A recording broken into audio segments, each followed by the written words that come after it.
مصر کے جنگل میں ایک شہزادہ چند بکریاں چراتا اور ان سے حاصل ہونے والے دودھ اور جنگل کے پھلوں پر گزارا کرتا تھا۔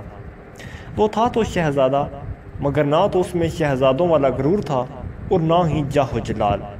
وہ عام انسانوں کی طرح زندگی بسر کرتا تھا، روکھی سوکھی کھاتا، بیشتر وقت اپنی رعایا کی خدمت اور خدا کی یاد میں بسر کرتا۔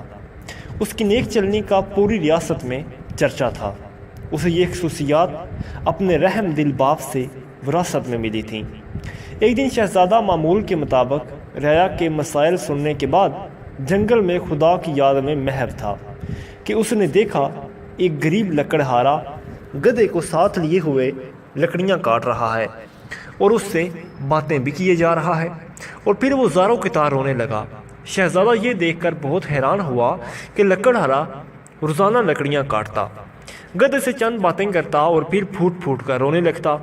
چند روز یہی معاملہ رہا۔ جب رحم دل شہزادے سے اس کا رونا دیکھا نہ گیا اور وہ یہ معاملہ سمجھنے اور سلجھانے میں ناکام رہا تو بالآخر درخت کی اوٹ سے باہر آ گیا اور لکڑہارے سے پوچھا، اے لکڑہارے، تیرے اس طرح کرنے کی وجہ کیا ہے؟ وہ غریب بوڑھا ایک ہمدرد انسان سامنے پا کر اور شدت سے رونے لگا اور سسکیوں کے ساتھ اپنی بدبختی کی کہانی سنانے لگا۔ اس نے کہا کہ میرا ایک بیٹا تھا جسے خدا نے بے تحاشا دولت سے نوازا تھا۔ ہر طرح کا عیش اسے میسر تھا، مگر اس دولت کا غرور اس کے تن بدن پر اس قدر حاوی ہو چکا تھا کہ اسے اپنی دولت کے سوا کچھ دکھائی ہی نہ دیتا۔ اپنے غریب رشتہ داروں کو دھکے دیتا، انہیں ذلیل و رسوا کرتا۔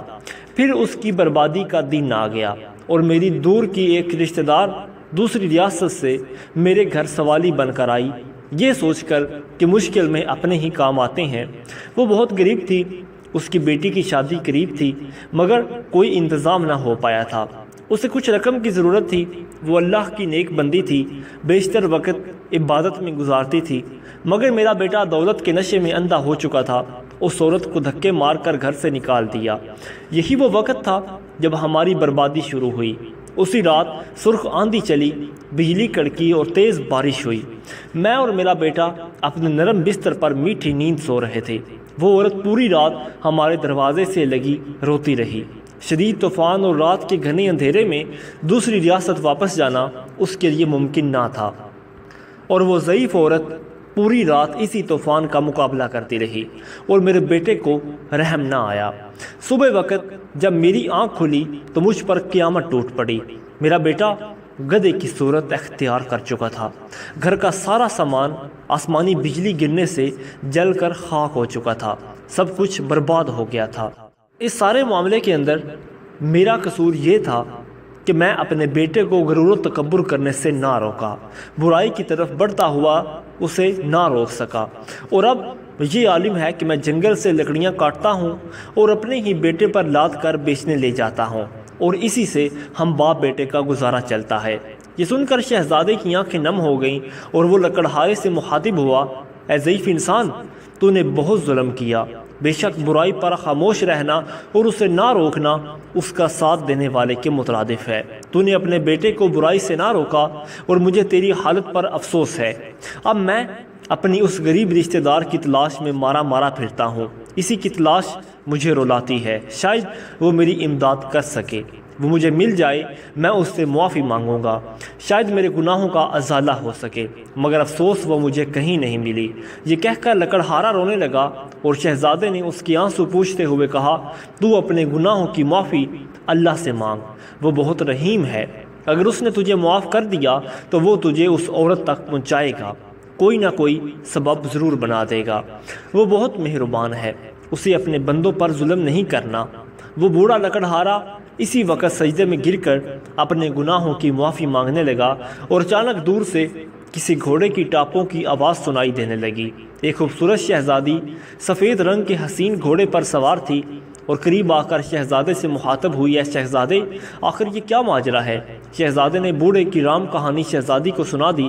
شہزادی کی آنکھوں میں آنسو جاری تھے اور وہ گھوڑے سے اتری اور لکڑہارے سے کہنے لگی، میں ہی وہ لڑکی ہوں جس کی ماں تیرے در پر سوالی بن کر آئی تھی، مگر اے بدبخت، تیرے مغرور بیٹے نے اس نیک اور پارسا خاتون کی زندگی ہی چھین لی۔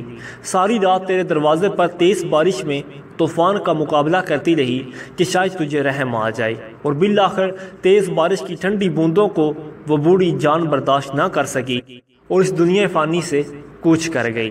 اور جب صبح ہوئی تو رحم دل بادشاہ معمول کے گشت پر تھا۔ اس کا وہاں سے گزر ہوا۔ وہ میری ماں کو جب گھر لایا تو ماں کی لاش دیکھ کر میرے پیروں تلے سے زمین نکل گئی۔ اب میرا سہارا کوئی نہ تھا۔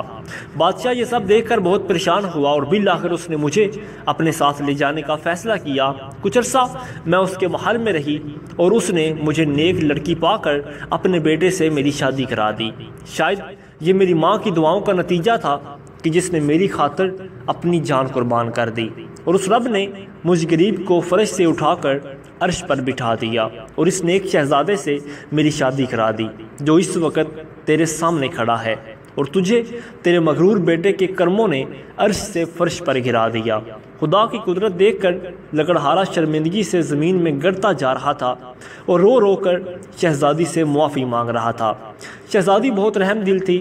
لکڑہارے کے آنسوں سے اس کا دل بھر آیا اور اس نے اس کو معاف کر دیا، اور خدا کی قدرت کہ لڑکا اسی لمحے اپنے اصل روپ میں واپس آ گیا اور خدا کے حضور سجدے میں گر گیا اور شہزادی سے بھی معافی مانگنے لگا۔